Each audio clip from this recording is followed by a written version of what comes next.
Good morning dear students. कल हम total internal reflection of light पढ़ रहे थे, प्रकाश का पूर्ण आंतरिक परावर्तन पढ़ रहे थे। हमने ये रिलेशन निकाला था refractive index of the denser medium और क्रिटिकल एंगल में हमने एक रिलेशन निकाला था। ओके, जो क्रांति कोण तथा सघन माध्यम का जो अपवर्तनांक है उसमें हमने एक फॉर्मूला निकाला था। वो फॉर्मूला क्या था अपने पास? वो अपना फॉर्मूला था 1/sin theta C is equal to N था। ओके, थीटा सी अपना क्रांति कोण था और एन क्या था? सघन माध्यम का अपवर्तनांक था। ठीक है, तो यहाँ से देखो हमारे पास एक इम्पोर्टेंट पॉइंट आएगा। ओके, यहाँ से हम देखें तो देखिए क्रांतिक कोण का मान है वो माध्यम के अपवर्तनांक के क्या है? समानुपाती है कि व्युत्क्रमानुपाती है? समानुपाती है कि व्युत्क्रमानुपाती है? व्युत्क्रमानुपाती है। क्यों? क्योंकि देखो साइन थीटा जो है is sine theta C is directly proportional to क्या होता है? थीटा सी होता है। थीटा का मान जैसे जैसे बढ़ता है साइन थीटा का मान भी वैसे वैसे ही बढ़ता है।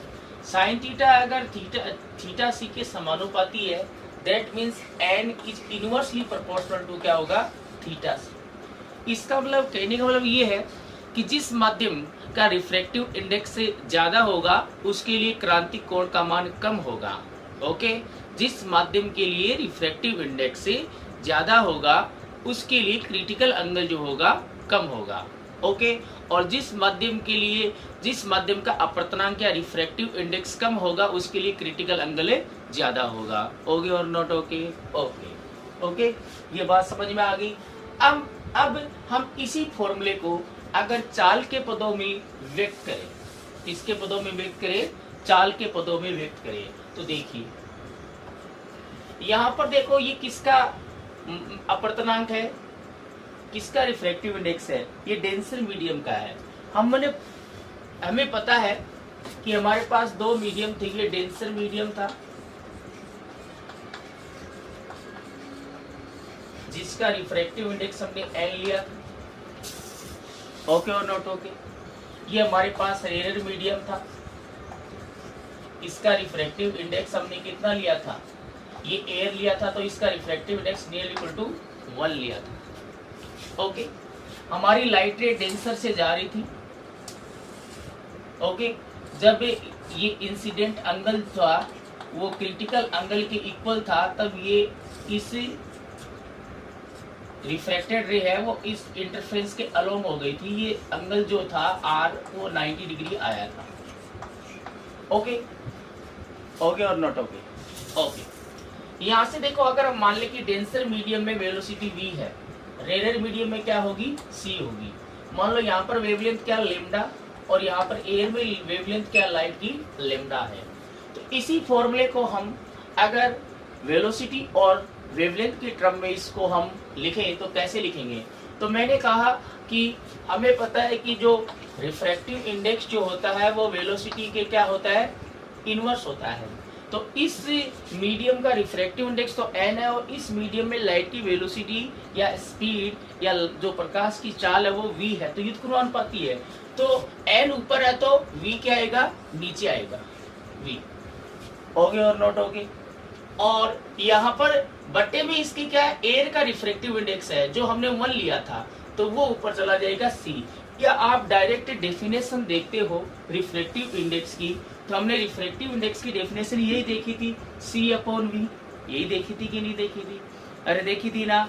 तो ये जो अपना फॉर्मूला आ गया, देखो क्रिटिकल एंगल है वो किसके? स्पीड के टर्म में आ गया। अगर हमें क्रिटिकल एंगल गिवन हो तो हम मीडियम में वेलोसिटी फाइंड आउट कर सकते हैं। हम ये न्यूमेरिकल निकालेंगे, रिफ्रैक्टिव इंडेक्स और इन सब के एक साथ ही न्यूमेरिकल हम निकाल लेंगे। ओके, इसको हम वेवलेंथ के टर्म में रिप्रेजेंट करें तो वेवलेंथ तो इस स्पीड के टर्म में ही रिप्रेजेंट होगा। जिस ऑर्डर में स्पीड आ रही है उसी ऑर्डर में क्या आएगी? वेवलेंथ आएगी। तो ऊपर एयर में स्पीड है तो एयर में लाइट की वेवलेंथ डिवाइडेड बाई मीडियम में लाइट की वेवलेंथ क्या ली है? Lambda. This is the formula in terms of speed and wavelength. चाल और तरंगदैर्घ्य के पदों में, प्रकाश की चाल और तरंगदैर्घ्य के पदों में ये फॉर्मूला हमारा आ गया। ओके और नोट होगी, फॉर्मूला समझ में आ गया कैसे लिखा है? ओके, अब देखिए, अब क्वेश्चन ये है, क्या सभी कलर के लिए क्रिटिकल एंगल सेम होता है या डिफरेंट होता है? ओके, वाई, क्यों होता है? अब देखिए, इसका अगर नोट देखें तो अलग अलग कलर के लिए डिफरेंट कलर के लिए जो क्रिटिकल एंगल होता है वो क्या होता है? डिफरेंट होता है। डिफरेंट कलर के लिए क्रिटिकल एंगल क्या होता है? डिफरेंट होता है। यहाँ से आप देख सकते हो कि sine theta C is directly proportional to क्या है? लेमडा है। साइन थीटा सी है वो डेंसर मीडियम में एंगल है, तो डेंसर मीडियम में बनता है क्रिटिकल एंगल, और डेंसर मीडियम में वेवलेंथ क्या है? लेमडा। तो यहाँ से देखा जाए कि साइन थीटा सी जो है वो डायरेक्टली प्रोपोर्शनल टू लेमडा है, या हम कहें कि theta C is directly proportional to क्या है? लेमडा है। बोले तो क्रिटिकल एंगल की जो वैल्यू होती है वो लाइट की वेवलेंथ के क्या होती है? डायरेक्टली प्रोपोर्शनल होती है। ओके, तो अलग अलग कलर के लिए डिफरेंट कलर के लिए क्रिटिकल एंगल क्या होता है? डिफरेंट होता है। इसका रीजन ये है कि डिफरेंट कलर की वेवलेंथ क्या होती है? डिफरेंट होती है। हमारे पास 7 कलर होते हैं, जिसको मैंने बताया था, उसका फॉर्मूला होता है बेंजानी, हैप्पी, नाला या विवग्योर। ओके, बैंगनी, जामुनी, नीला, हरा, पीला, नारंगी, लाल, ये 7 कलर होते हैं। इन 7 कलर की जो तरंगदैर्घ्य होती है वो अलग अलग होती है। इनमें से लाल रंग की तरंगदैर्घ्य सबसे अधिक होती है और बैंगनी रंग की तरंगदैर्घ्य सबसे कम होती है। रेड कलर की मैक्सिमम होगी और वॉयलेट कलर की मिनिमम होगी, और बाकी सभी कलर की इनके बीच में होगी। इसी ऑर्डर में जो फॉर्मूला है इसी ऑर्डर में होगी। तो अलग अलग कलर की वेवलेंथ अलग अलग है, ठीक है? अलग अलग कलर की वेवलेंथ क्या होती है? अलग अलग होती है। देखो यहाँ पर हम देखें, critical angle is directly proportional to wavelength lambda. Okay, जो क्रांति कोण है वो प्रकाश की तरंगदैर्घ्य के समानुपाती है, तो तरंगदैर्घ्य का मान बदलेगा तो क्रांति कोण का मान भी बदलेगा ना। अलग अलग रंग के लिए तरंगदैर्घ्य अलग अलग है, तो अलग अलग रंग के लिए तरंगदैर्घ्य अलग अलग है। अलग अलग कलर के लिए वेवलेंथ अगर अलग अलग है तो अलग अलग कलर के लिए जो क्रिटिकल एंगल है, जो क्रांतिक कोण का मान है, वो भी क्या होगा? अलग होगा। ओके, जिस रंग की तरंगदैर्घ्य सबसे ज्यादा होगी उसके लिए क्रांति कोण का मान समानुपाती है, डायरेक्टली प्रोपोर्शनल है। तो जिस रंग के लिए क्रांति कोण का मान ज्यादा होगा उस रंग के लिए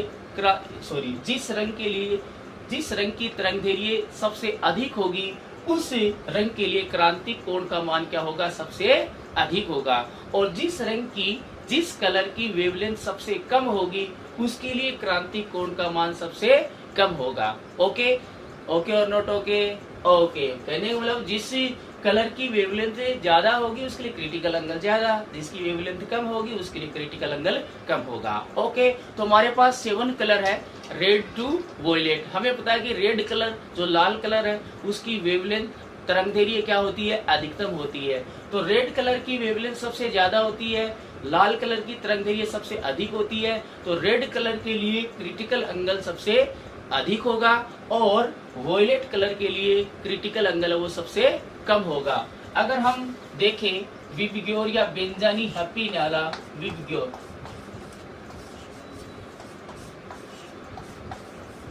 ओके, वेवलेंथ है वो इधर वाली साइड में वेवलेंथ इंक्रीज होता है। इसका मतलब सबसे ज्यादा जो वेवलेंथ होती है lambda R greater than lambda O greater than lambda Y greater than lambda G greater than lambda B greater than lambda I और ग्रेटर देन लेमडा बी। सबसे ज्यादा रेड की होगी, उससे कम ऑरेंज की, उससे कम येलो की, उससे कम ग्रीन की, उससे कम ब्लू की, उससे कम इंडिगो की, और सबसे कम किसकी होती है? वोयलेट की। ओके, रेड बोले तो लाल रंग की, फिर नारंगी की, या हम इसको देखें बेंजानी, हैप्पी, नाला, बेंजानी, हैप्पी, नाला। ओके, बैंगनी, जामुन, नीला, हरा, पीला, नारंगी, लाल। ओके, तो वेवलेंथ किस ऑर्डर में होगी? तो अगर हम इसी ऑर्डर में क्रिटिकल एंगल का देखें तो देखिए समानुपाती है, तो जिसके लिए तरंगदैर्घ्य ज्यादा उसके लिए क्रिटिकल एंगल क्रांतिक कोण भी ज्यादा। तो सबसे ज्यादा क्रांतिक कोण किसके लिए होगा? सबसे ज्यादा क्रांतिक कोण लाल के लिए, थीटा सी। बाद में किसका होगा? ऑरेंज के लिए। बाद में किसका होगा? थीटा सी।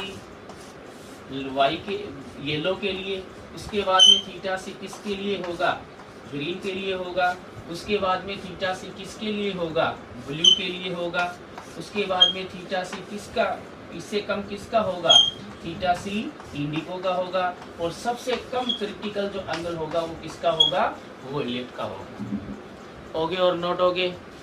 तो ये एडवांस टॉपिक है, या आपके बुक में भी क्वेश्चन पीछे गिवन है। ओके, इसको आप नोट करना चाहो तो आप नोट कर सकते हो। सभी कलर के लिए आप देखोगे, यहाँ से हमारे पास जो फॉर्मूला मिला है उस फॉर्मूले से हमें यही पता चल रहा है कि जो क्रिटिकल एंगल होती है वो लाइट की वेवलेंथ पर डिपेंड करता है। ओके, वेवलेंथ अगर ज्यादा होगी तो क्रिटिकल एंगल भी ज्यादा होगा। क्या क्रिटिकल एंगल है लाइट के कलर पर डिपेंड करता है? हाँ करता है, डिपेंड करता है। क्यों? क्योंकि अलग अलग कलर की जो वेवलेंथ होती है वो अलग अलग होती है, और हमें पता है कि क्रिटिकल एंगल है वो वेवलेंथ पर डिपेंड करता है। जिसके लिए वेवलेंथ ज्यादा होगी उसके लिए क्रिटिकल एंगल ज्यादा होगा, जिसके लिए वेवलेंथ कम होगी उसके लिए क्रिटिकल एंगल कम होगा। ओके, तो सबसे ज्यादा जो वेवलेंथ होती है वो रेड कलर की होती है, तो रेड कलर के लिए क्रिटिकल एंगल सबसे ज्यादा होगा, और वोयलेट कलर है वो उसकी वेवलेंथ सबसे कम होती है और उसके लिए क्रिटिकल एंगल सबसे कम होगा। ओके, तो ये उस फॉर्मूले से रिलेटेड है। इससे रिलेटेड जो न्यूमेरिकल्स है वो भी हम करेंगे। ये तो एक बेसिक कॉन्सेप्ट हो गया। ओके ओके, अब हम टोटल इंटरनल रिफ्लेक्शन है, प्रकाश के पूर्ण आंतरिक परावर्तन से संबंधित कुछ घटनाएं हैं, कुछ प्राकृतिक घटनाएं या कुछ कृत्रिम घटनाएं हैं, वो हम पढ़ेंगे, जो हम अगले वीडियो में पढ़ेंगे। धन्यवाद।